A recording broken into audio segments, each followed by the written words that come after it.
Hi all, అందరు ఎలా ఉన్నారు? Welcome back to Laddus vlogs. అయితే ఈరోజు నేను లేత మక్కంకిలతోటి పకోడీ వేస్తున్నాను ఫ్రెండ్స్, అండ్ బజ్జీలు కూడా వేశాను. అయితే ఎప్పుడు డీమార్ట్కి వెళ్ళినా నాకు ఈ బేబీకార్న్ ప్యాకెట్ చూస్తానండి. సరే దీంతో అసలు ఏ రెసిపీస్ చేసుకుంటారు అని అనుకునేదాన్ని.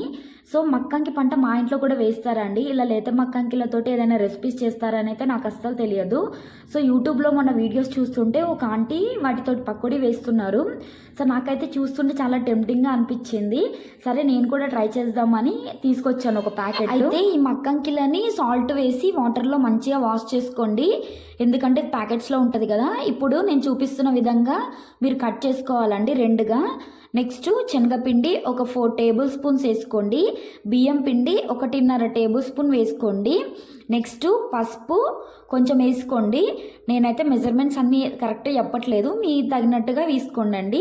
నెక్స్ట్ కారం మీ టేస్ట్కి తగినంత. ఇంకా అల్లం వెల్లుల్లిపాయ ముద్ద ఉంటుంది కదా, అది కొంచెం వేసుకోండి. నెక్స్ట్ సాల్ట్ తగినంత వేసుకోండి.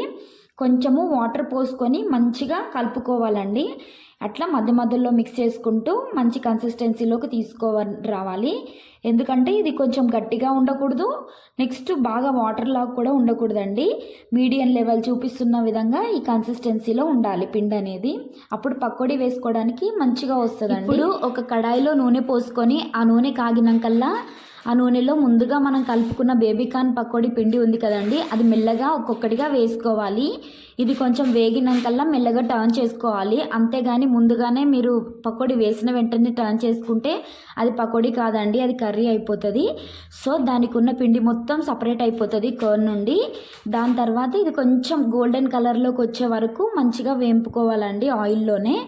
ఇప్పుడు చూసారుగా ఇలా గోల్డెన్ కలర్లోకి వచ్చిన తర్వాత మీరు తీసేసుకొని వేరే గిన్నెలోకి తీసేసుకోవచ్చు. ఈ బేబీ కార్న్లో ఎక్కువగా ఫైబర్ ఉంటుంది కదండి, సో అందుకని ఎవరైనా తీసుకోవచ్చు. ఇంకా ఇందులో folic acid and vitamin B ఎక్కువగా ఉంటుందంట. సో ప్రెగ్నెన్సీలో ఉండే మదర్స్ కూడా మీ డైట్లో యాడ్ చేసుకోవచ్చండి, చాలా మంచిదంట. నెక్స్ట్ ఇది నేను బజ్జీలకు ఇప్పుడు పిండి కలుపుకున్నానండి. ఈ బజ్జీల కోసం అదే పిండిలో ఇంకొంచెం వాటర్ పోసుకొని బజ్జీలాగా వేసేసుకున్నాను. చాలా బాగా వచ్చాయండి. నేను అసలు ఉడకదేమో కార్న్ లోపల అనుకున్నాను, కానీ చాలా బాగా ఉడికింది. నేను ఫస్ట్ టైం చేశాను ఇలా, కానీ నాకు ఫ్లాప్ అయితే అవ్వలేదండి, మంచిగానే వచ్చాయి. ఈ పకోడీ పైన లెమన్ పిండుకొని చిన్నగా కట్ చేసుకున్న ఆనియన్ ముక్కలను పెట్టుకొని తింటే అబ్బా టేస్ట్ అయితే చాలా మస్తుంది ఫ్రెండ్స్. ఇంకెందుకు ఆలస్యం అండి, మీకు ఈ రెసిపీ తెలిసింది కదా. ఎప్పుడైనా గ్రాసరీ స్టోర్స్కి వెళ్ళినప్పుడు ఒక ప్యాకెట్ తెచ్చుకొని మీరు కూడా ట్రై చేయండి మీ ఇంట్లో. చాలా టేస్టీగా ఉంటుందండి ఈ పకోడీ. మీకు ఈ ప్రాసెస్ నచ్చినట్లయితే ప్లీజ్ లైక్, షేర్ చేసి నా ఛానల్ని సబ్స్క్రైబ్ చేసి నన్ను సపోర్ట్ చేయండి ఫ్రెండ్స్. Thanks for watching.